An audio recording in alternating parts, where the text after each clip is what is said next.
شروع کرتی ہوں اللہ کے نام سے، جس کے سوا کوئی عبادت کے لائق نہیں، جو سب جانتا ہے اور سب کی سنتا ہے۔ اردو سے محبت رکھنے والے تمام لوگ دنیا میں جہاں جہاں آباد ہیں، سب کو میرا سلام اور نئے آنے والوں کو خوش آمدید۔ پاکستان میں 20ویں صدی کی سب سے زیادہ متنازع شخصیت کا اعزاز اگر کسی مصنف نے حاصل کیا ہے تو وہ ہیں جناب سعادت حسن منٹو صاحب۔ بدنام ہوں گے تو کیا نام نہ ہوگا، سنا ہوگا آپ نے۔ شہرت تو خوب ہی کمائی انہوں نے، لیکن جو ذلت اور رسوائی ان کے نصیب میں آئی وہ بھی کچھ کم نہ تھی۔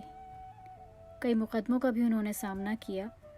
جس بے باکی کے ساتھ منٹو صاحب معاشرے کو آئینہ دکھاتے تھے وہ ان کو کافی مہنگا پڑا، اور صرف 43 سال کی عمر میں ہی وہ اس دنیا سے رخصت ہو گئے۔ تقریباً 65 برس کا عرصہ بیت چکا ہے انہیں رخصت ہوئے، لیکن ان کی باتیں اور ان کے افسانے آج بھی اتنے ہی مقبول ہیں۔ ایک نظم کے بہت ہی خوبصورت اشعار نظر سے گزرے میری، اور جب میں نے انہیں پڑھا تو ایسا لگا کہ جیسے منٹو صاحب کے لیے ہی کسی نے لکھا ہے۔ کتنا مشکل ہے اذیت یہ گوارا کرنا، کتنا مشکل ہے اذیت یہ گوارا کرنا، دل سے اترے ہوئے لوگوں میں گزارا کرنا۔ کہاں جاتے ہو ابھی ساتھ گزارو کچھ دن، کہاں جاتے ہو ابھی ساتھ گزارو کچھ دن، ہم پہ مشکل کوئی آئے تو کنارہ کرنا۔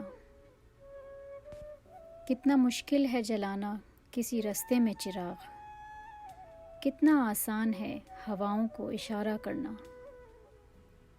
زندگی ہم تو چلو مان کے سہ بھی گئے، زندگی ہم تو چلو مان کے سہ بھی گئے، ایسا برتاؤ کسی سے نہ دوبارہ کرنا۔ ویڈیو پسند آئے تو لائک کریں، شیئر کریں اور چینل کو سبسکرائب کریں۔ لوگوں کو یہ شکایت ہے کہ مجھے ایسے لوگ کیوں پسند ہیں جو ضرورت سے زیادہ برے ہوتے ہیں۔ عورت جب رو رہی ہو تو بہت حسین ہو جاتی ہے، اس کے آنسو شبنم کے قطروں کی مانند ہوتے ہیں جو مرد کے جذبات کے پھولوں پر ٹپکتے ہیں، جن سے اسے ایسی راحت، ایسی فرحت ملتی ہے جو اور کسی وقت نصیب نہیں ہو سکتی۔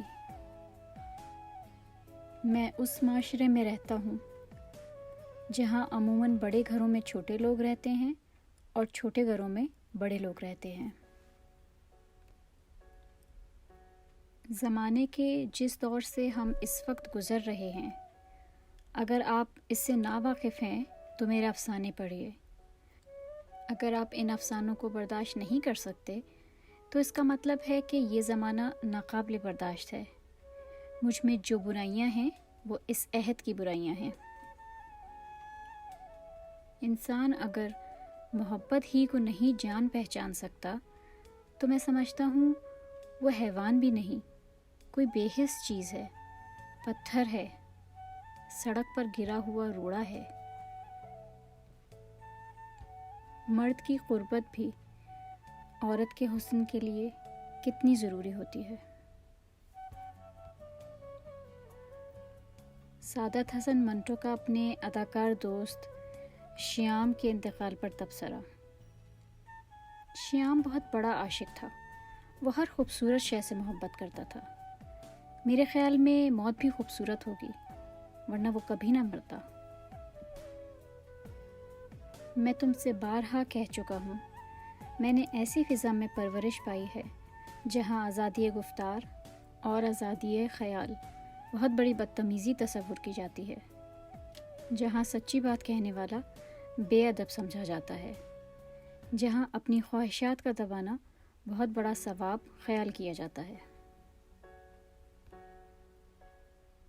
مجھے اردو زبان کی تہی دامنی پر بہت افسوس ہے، کیونکہ اس میں عورت کے لیے تو طوائف کا لفظ ہے، لیکن مرد کے لیے کوئی معقول گالی نہیں۔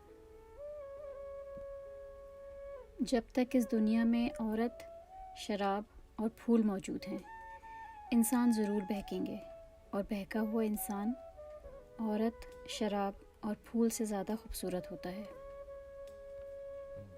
ہم اکٹھے ہی پیدا ہوئے اور خیال ہے کہ اکٹھے ہی مریں گے، لیکن یہ بھی ہو سکتا ہے کہ سعادت حسن مر جائے اور منٹو نہ مرے۔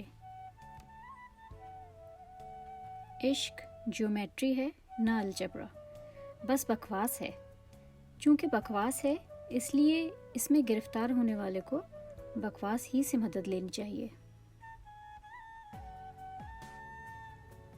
جب زندگی کے لمحات محسوس ہوں اور حافظے کی تختی پر کچھ نقش چھوڑ جائیں تو اس کا مطلب ہے کہ آدمی زندہ ہے۔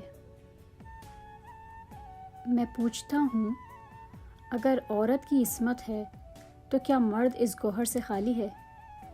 اگر عورت عصمت باختہ ہو سکتی ہے تو کیا مرد نہیں ہوتا؟ اگر ان سوالوں کا جواب اثبات میں ہے تو کیا وجہ ہے کہ ہمارے تیروں کا رخ عورت کی طرف ہوتا ہے؟ اگر کوئی لڑکی کسی سے محبت کرے تو ضروری نہیں کہ وہ بد کردار ہی ہے۔ میرے خیال کے مطابق موت زندگی سے کہیں زیادہ طاقتور ہے، زندگی سے کہیں زیادہ زندگی سے بھرپور ہے۔ یہ عیب مجھ میں شروع سے رہا ہے کہ مجھے جھوٹ بولنے کا سلیقہ نہیں۔ تم محبت میں زندگی چاہتے ہو، میں زندگی میں محبت چاہتا ہوں۔ آپ زندگی میں کیا چاہتے ہیں؟ محبت میں زندگی یا زندگی میں محبت؟ کمنٹس میں ضرور بتائیے گا۔ میرا ذاتی خیال یہ ہے کہ اگر زندگی سے محبت کی جائے تو پھر محبت بھی مل ہی جاتی ہے۔ ایسے ہی ہنستے رہیں، مسکراتے رہیں، خوش رہیے اور خوش رکھیے اپنے پیاروں کو، اور زندگی کو جینے کی کوشش کریں۔ میری دعا ہے کہ آپ کو وہ مل جائے جو آپ زندگی سے چاہتے ہیں، چاہے وہ زندگی میں محبت ہو یا محبت میں زندگی۔ اپنا بہت خیال رکھیے گا۔ اللہ حافظ۔